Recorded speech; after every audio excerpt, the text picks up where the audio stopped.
Cette semaine, nous sommes revenus sur l'affaire des gravillons au Carrefour, le temps de préciser que c'était pour la commodité du raisonnement que j'ai décrit dans ma dernière chronique une scène comme si elle avait eu lieu à ma porte, je veux dire à l'intérieur du village, alors qu'en vérité, le coup du panneau, attention gravillon, là, qui reste là pendant 2 mois, alors qu'on aurait pu balayer les gravillons en 2 heures, ça s'est passé à 1 kilomètre du village. Donc je ne veux pas diffamer la commune, d'ailleurs on ne sait ni de quel ouvrier il s'agissait, ni de quel village. Il est imaginaire, il reste imaginaire, ils sont imaginaires tous les deux, même si je ne suis jamais très loin du réel. J'aurais pu d'ailleurs citer d'autres cas comme le boîtier de protection des lignes téléphoniques, qui reste souvent par terre ouvert pendant des jours avec toute la forêt de fils violets, jaunes, roses, verts, etc. et bleus, livrés à la pluie dans l'indifférence générale des gens de la mairie, de la compagnie Orange, chez qui les gens ensuite vont se plaindre parce qu'ils ont un mauvais internet qui craque, mais ils ne vont pas pour autant aller refermer le boîtier. Il y a aussi les coffres électriques béants sur lesquels tous les camping-cars viennent se servir à la belle saison. Et quand vous demandez est-ce que vous trouvez ça normal, on vous prend pour un fasciste de poser une question pareille parce qu'apparemment ce sont des camping-cars qui appartiennent à des amis, des familles du village. Et là, pas touche, parce que si on essaie de corriger ce qu'ils appellent une tolérance, c'est tout un clan qui cesse de voter pour le maire et donc le maire ne dit rien. Comme le résume Gustave assez bien, ici, si tu empêches les gens de piquer dans la caisse, tu t'exposes à des ennuis. Il ne croyait pas si bien dire, c'est Vladimir qui l'a affirmé et qui nous a dit, si vous voulez, j'en aurai des belles à vous raconter, mais le principe est toujours le même. Il y en a qui vivent sur nos impôts, les plus élevés du monde. Quand les camping-cars, par exemple, viennent passer une semaine ici et se raccordent directement sur le boîtier, c'est nous qui payons, pas eux. Nous, on est tout juste bon à raquer pour le compteur Linky et à subir les pires augmentations parce que l'Europe nous les impose sous prétexte que chez nos voisins, l'électricité non nucléaire est beaucoup plus chère, donc on est obligé, par solidarité, de payer pour la leur. De là, nous avons dérivé vers le département, l'intercommunalité, gérer n'importe comment aussi, qu'il s'agisse de l'eau ou des ordures ménagères, l'abonné au Monde qui était là à essayer de veiller à ce qu'on ne dise pas trop de mal des élites en place, mais c'était quand même très difficile, et déjà ça commençait très mal, pour une raison locale qui a frappé les esprits en son temps, il y a 2 mois. Gustave nous a rappelé que le député d'ici venait de quitter son poste pour devenir président du conseil départemental, mais pas fou le mec, il savait qu'il allait se faire virer en juin, donc ce changement arrivait à point nommé, mais en arrivant à ce nouveau poste, comme il y avait une différence, au moment de voter le budget, il a fait augmenter son salaire de 2000 € tranquille. Pourquoi se gêner? Le pire est que le Conseil a voté cette augmentation, et là vous allez vous dire, mais pourquoi les gens ont-ils obéi? Eh bien, patience, a dit Gustave, moi je vais vous le dire, je vais vous décrire les méthodes, et peut-être même avec l'accent, mais déjà vous pouvez retenir qui sont tous du même parti, du même milieu, des mêmes clubs de pensée à chandelier et à serment solennel, si vous voyez ce que je veux dire. Donc ils ne réfléchissent pas, ils font ce qu'on leur dit. Là, Gustave a repris, quand même quelle honte cette histoire de salaire. Et l'ancien instituteur qui était avec nous a approuvé, mais Gustave a ajouté, et pourtant c'est fini tout ça, c'est la fin d'une époque, on peut se le dire. En situation ordinaire, ils pouvaient continuer avec des magouilles de ce genre pendant des années, mais là c'est fini parce que dans la mesure où ces élus ont reçu pour mission express d'emmerder la population, où ils martyrisent les enfants avec leurs masques, où ils privent les réfractaires de leur salaire, où ils brisent les familles, où ils refusent les soins à l'entrée des hôpitaux, et où éventuellement ils sont coupables d'empoisonnement, ça on va voir, mais les procès arrivent, eh bien les gens ne s'en foutent plus du tout.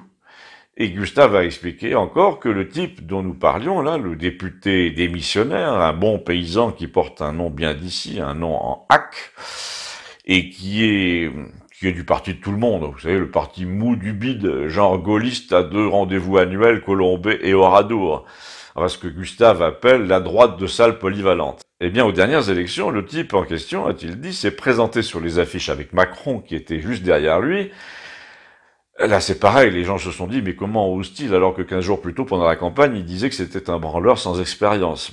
Eh bien, Gustave nous a donné une partie de la réponse, et il a dit qu'il n'avait pas eu le choix. Le député avec un nom en hack, là, s'est comporté comme un mafieux dans un monde mafieux, La seule chose qui change par rapport à la Sicile ou à la Corse, c'est qu'on retrouve pas les adversaires criblés dans un caniveau, mais pour le reste, c'est pareil. Déjà, quand on fait campagne ici avec le président de la République derrière soi, sur l'affiche, l'électeur de la région se dit ça peut être que bon pour nos affaires, hein, s'il gagne.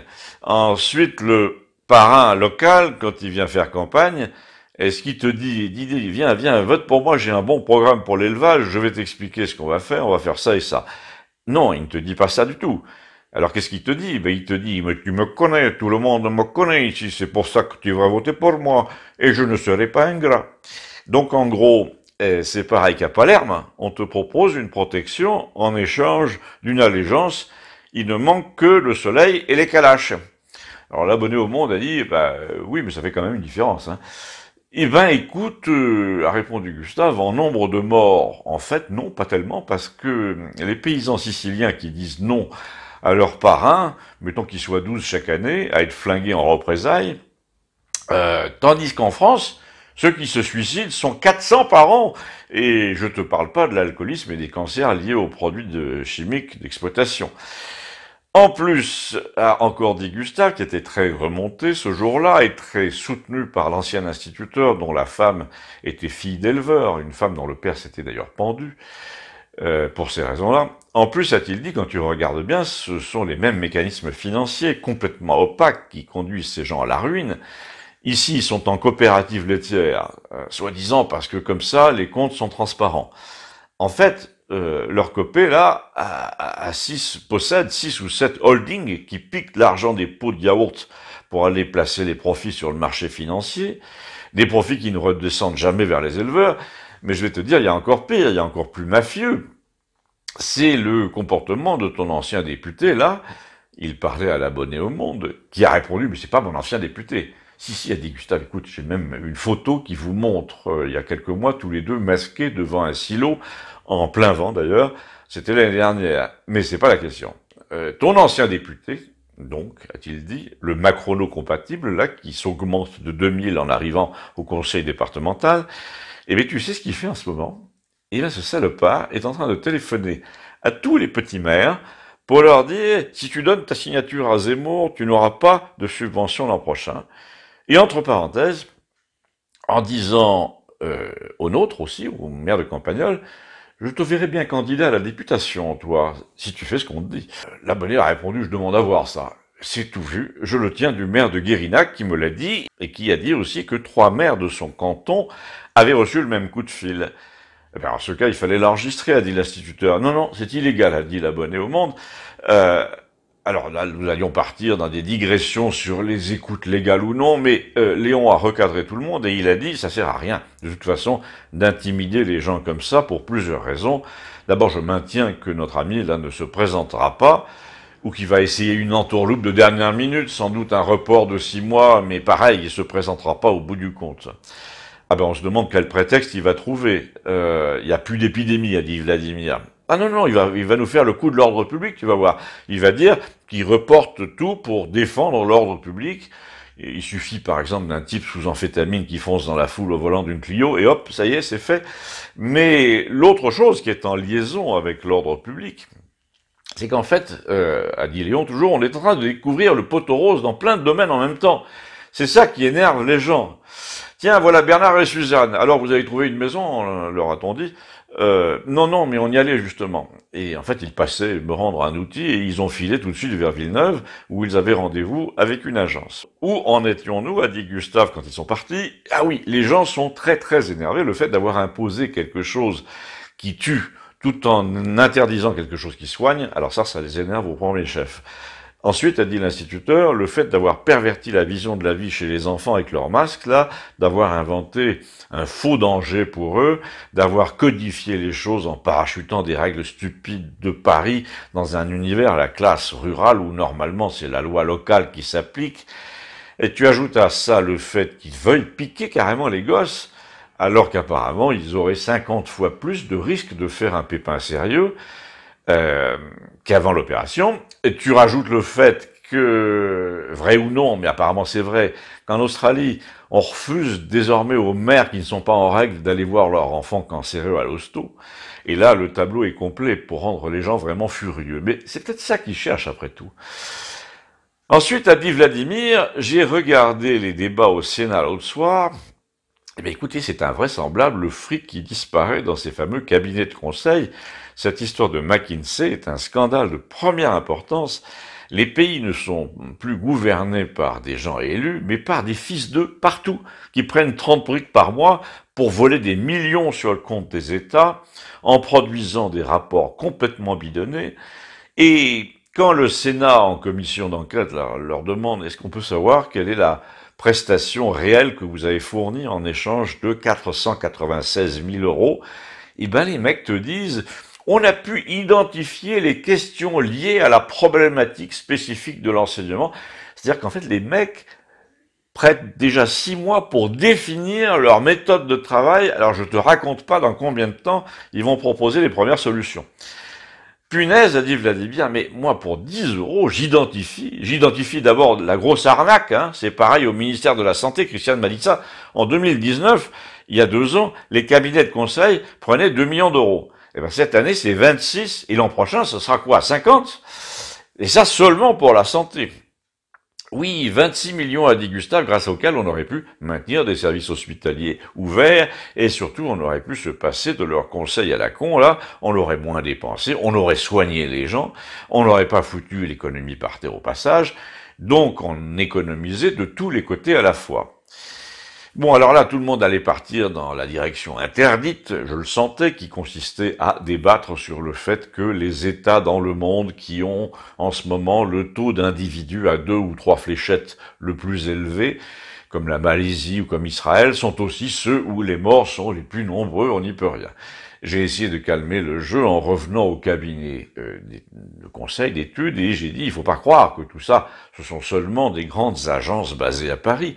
Il y a aussi de petites agences qui infestent littéralement toute la vie sociale en France jusqu'au fond de la ruralité. Et les cabinets de conseil et les rapports qu'ils produisent sont l'une des arnaques les plus répandues, les plus métastasiques de la vie sociale française. Et on comprend pourquoi les cellules malades se défendent en ce moment contre Zemmour et Villiers, elles redoutent la chimio. Tous ces mecs ont beau téléphoner aux maires pour dire ne signez pas pour Zemmour, les maires vont signer parce qu'ils ont compris que le temps de l'argent facile et des cabinets d'études est révolu de toute façon. Là, évidemment, j'attaquais de front puisque l'abonné au Monde avait eu un cabinet d'études jusqu'à 50 ans et qu'il avait vécu de ça et qu'il l'avait bien revendu. Et j'ai pas craint de dire que lui, comme les autres, se faisait du fric en conseillant en gros d'en économiser. C'était la grande méthode des années 90-2000, ça, c'était « regardez tout cet argent que je vous fais économiser, ça mérite bien que vous me payiez très cher mon rapport et mes préconisations ». Et Gustave a répondu parfaitement, et tous ces idiots ont regardé juste les chiffres d'économie qu'on leur montrait sur l'exercice de l'année, mais ils ne se sont pas aperçus qu'à force de supprimer des dépenses, notamment dans les hôpitaux, ils foutaient en l'air toute la structure du pays en disant plus d'équipement, plus de maintenance, plus de personnel formé, plus de contrôle sur rien. Pareil pour les coopératives laitières. Au début, les éleveurs contrôlaient tout, y compris la répartition des bénéfices. Désormais, ils ont plus un rond. Ils perdent de l'argent avec un prix du lait très très bas. Alors que la société qui distribue leurs produits dans le monde, elle va super bien. Seulement, les bénéfices sont versés au Luxembourg. Et on ne peut même pas connaître le salaire des dirigeants. C'est un peu comme McKinsey. Donc, en gros, on te ment, a dit Gustave, sur toute la ligne. Le mensonge est installé absolument partout. Et j'ai répété de mon côté, il y a chez nous à Villeneuve des cabinets d'études qui vivent grassement, qui sont parfaitement nuls, qui te produisent des rapports sans queue ni tête, sans orthographe, des rapports souvent pompés sur une encyclopédie. Et je parle pas des travaux publics, là techniquement ils peuvent pas tricher sur la résistance des matériaux, donc je parle des cabinets qui sont spécialisés dans le conseil aux matières molles. Vous savez, le tourisme par exemple, l'image, la signalétique, les logos. Il y aurait tellement à dire sur les logos. Et puis la culture. Alors là, en culture, c'est le florilège de conneries sur papier glacé. Et ça fait vivre les imprimeurs, les architectes, les artistes, etc. Et l'instituteur a bien résumé tout ce que je venais de dire en disant à son tour, pendant toute une période, les rapports de 30 pages pompés dans un livre et payés 30 000 euros étaient au moins un peu écrits, il y avait du vocabulaire, de la culture. Mais maintenant, ce sont des cancres, littéralement, qui les font, qui ne savent même pas se servir d'un correcteur d'orthographe, qui n'ont aucune culture générale.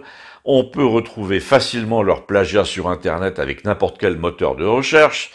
Et le problème, c'est qu'ils viennent soumettre leur prose de couillon, là, à des gens qui sont d'une génération et d'une formation nettement supérieure, qui ont, eux, gardé quelques notions de syntaxe et de logique dans le discours.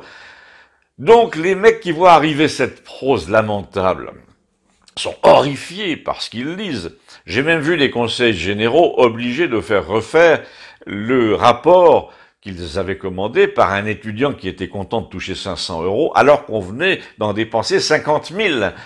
Du coup, a dit Gustave, cette poule aux œufs d'or là du rapport qui rapporte, c'est absolument terminé. Les gens savent qu'il n'y a plus d'argent nulle part pour les subventions, quelle que soit la fraternité à laquelle on appartient, si vous voyez ce que je veux dire, et donc ils vont finir par donner leur signature à Zemmour, malgré tout, parce que même s'ils n'obtiennent pas les mêmes avantages qu'avant, au moins ils sont pratiquement sûrs de faire tomber les mafieux. Et finalement, désormais, c'est la seule chose qui intéresse les gens, c'est comment coincer les profiteurs une bonne fois pour toutes. D'ailleurs, après dit Gustave, tu vas voir, c'est la première fois qu'on va envoyer au Parlement des gens dont la principale qualité sera de savoir gueuler, tout simplement.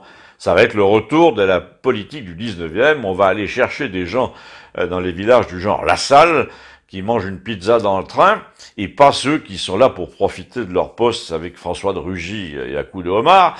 Il faudrait déjà que les gens qui prennent le micro à la Chambre, a-t-il dit, ou au Sénat, soient des gens à qui on fait confiance. Par exemple, quelqu'un qui a l'air sorti d'un film de Jean Gabin ou de Lino Ventura. Mais la France d'aujourd'hui, malheureusement, les députés d'aujourd'hui, c'est plutôt Jean Lefebvre et la 7e compagnie. Ce sont des pleurnichards qui se défilent. Alors l'abonné au monde, évidemment, a essayé de se moquer. C'était pas très difficile. Des références culturelles de Gustave qui montraient combien il était peu en phase avec le pays d'aujourd'hui. Mais Léon l'a arrêté en disant, attends, le pays d'aujourd'hui, comme tu dis, va nous surprendre parce qu'à bien des égards, il est resté celui d'hier. Il y a une chose que personne ne veut voir, c'est l'inertie des nations qui est en train de s'épaissir comme une sauce, le désir de rester comme on était avant, le désir de revenir à ce qu'on faisait avant. C'est ça qui fait l'opinion mondiale maintenant, et c'est là que l'histoire de Macron et de Trudeau, qui est son cousin, prend tout son sel, et plein d'autres d'ailleurs du même genre. On s'aperçoit que dans tout ce qui est nouveau et obligatoire, dans toutes leurs prétendues réformes technologiques, etc., on retrouve l'élite, la crème de l'égoïsme, de l'immoralité. Ils sont toujours 10%, c'est des gens qui sont 10% contre tout le reste de la population. Trudeau dit le contraire, il dit que le mouvement des camionneurs est ultra minoritaire, a dit l'abonné au monde.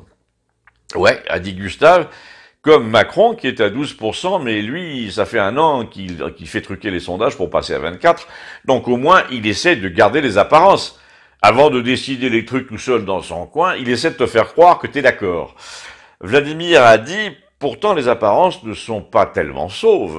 Elon Musk vient de dire textuellement, en fait c'est le gouvernement canadien et ses amis qui sont une infime minorité. Et là, quand la deuxième fortune mondiale, un génie en plus, commence à voter contre toi devant l'opinion, ça fait quand même un peu mal, et ça fait mal à Trudeau certainement. À ce moment-là, comme toujours, Léon a mis tout le monde d'accord, sauf l'abonné au monde, en disant Elon Musk peut provoquer, je vous le dis, je vous l'ai dit, une guerre civile dans les esprits mondialement, et la gagner. Il est programmé pour attirer les foules et son prochain coup va être absolument fumant. Ah bon? Oui, déjà ce qu'il faut voir, c'est que lui, tout le monde l'écoute, contrairement à Bill Gates. Lui, dès qu'il annonce une conférence de presse, généralement d'ailleurs chez lui, au Texas, dans un hangar, tout le monde répond présent. Il a un peu le charisme de Steve Jobs. C'est tout un art, ça. On attend ce qu'il va dire. Alors que Bill Gates, on attend qu'il affirme. Et il va dire quoi? A dit l'abonné au monde. Il va parler de la conquête de Mars, peut-être. Non. Par exemple, il va parler d'une certaine solution injectable et de ce que ses équipes ont découvert dedans, au niveau le plus microscopique, depuis un an, en analysant les livraisons. Parce que, a dit Léon, vous ne croyez tout de même pas qu'un type qui a une licence ou un doctorat, je sais plus, en biologie, qui veut pucer le cerveau des gens pour faire marcher les paralytiques, notamment, et qui dispose d'équipes habituées à ne pas gober la vérité obligatoire, elles sont même payées pour ça, un type qui envoie une de ses voitures sur Mars, vous pensez vraiment qu'un type comme ça ne sait pas exactement depuis 6 mois au moins ce que contient le fameux produit et à quoi rimer le projet de l'infliger à tout le monde? Si, a dit Vladimir, déjà il n'en a pas voulu ni pour lui ni pour ses enfants, c'est quand même une indication. Eh bien, je vais vous le dire, dans tous les domaines, il va mettre les pieds dans le plat, y compris en s'appuyant sur des révélations profondes, gênantes, sur la société du mensonge. Je vous l'ai dit, ça, et ça va faire très mal, parce qu'il a une autorité indiscutable. Là, Vladimir nous a divertis à propos de la société du mensonge, en racontant que cette semaine, un présentateur vedette de la télé américaine avait balancé littéralement sur les origines du petit Trudeau qui serait né des œuvres de Fidel Castro. Il n'a même pas employé le conditionnel. Hein. Du coup, la chasse aux révélations est ouverte dans tous les domaines, financiers, moral, sexuel, et j'ai l'impression, a dit Vladi, que ça va commencer par le clan Clinton, sur lequel le dossier est quand même très épais, puis ensuite il va y avoir Bill Gates, ensuite il va y avoir Paris et Rabat, et l'Élysée ne sera pas épargné pour des raisons qui n'échappent plus à personne, ça se rapproche. Ah bon, t'as des révélations, a demandé l'abonné au Monde. Écoute, n'oublie pas que je suis allé à Moscou récemment et que les Russes adorent ce genre d'histoire. Eux, ils ne censurent pas ces trucs-là, ils n'appellent pas ça de la vie privée, ils s'en servent pour faire tomber les gens. Et alors, eh ben écoute, il se dit à Moscou que la grande communicante, là, qui sort de prison tous les 2 ans pour retoucher les photos et dont on ne peut même pas citer le nom, cette femme n'a été employée que pour une seule chose depuis le début, protéger un secret insolent. Lequel? Eh ben celui dont il faut pas parler, mais dont tout le monde parle. Un peu comme Castro qui se tapait toutes les bonnes femmes, c'était connu, mais maintenant ça commence à se savoir dans le détail. Déjà, a dit Vladimir qui s'en allait, il s'est tapé celle de notre ancien ministre de la Santé, là, monsieur Sagdouri. D'ailleurs, en racontant le truc lui-même, le gars a dit « Je ne sais pas ce qui m'a retenu sur le moment de lui casser la gueule ». Il parlait de Castro. Hein. Et là, t'avais envie de lui répondre, comme dans Les Bronzés, « La trouille peut-être hein. ». À bientôt, merci.